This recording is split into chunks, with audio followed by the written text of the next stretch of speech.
And we know and they know that this absolutely unprecedented increase in interest in the PBCC was for just one reason, and it's because the Hales boys, and presumably Daddy too, had this brilliant idea that it would be just fantastic if we used our influence over the entire PBC membership to try and illegally swing the 2025 Australian general election. So the Hales boys go on these like private seminars beamed into all the Brethren businesses and to all their local enforcers and organisers all across Australia. And they organise this truly massive campaign on behalf of the Liberal Party with 1 million phone calls and with their bullies attending the polling stations and their sisters cunningly disguised wearing pants.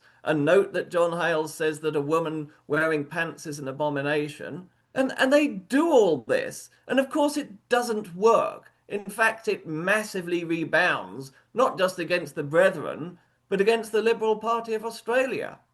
But I mean, it was never going to work anyway. Even an organization the size of the PBCC does not have the clout to swing a whole national election in a country the size of Australia. So they do this.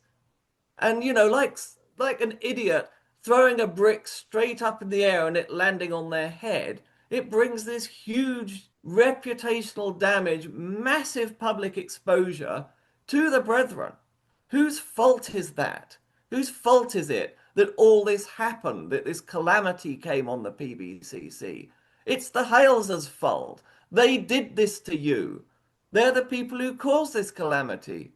Now scroll back a year and look at the ATO raids, which also brought massive public disrepute to the Brethren. Whose fault was that? Who was withholding information from the ATO that triggered those raids?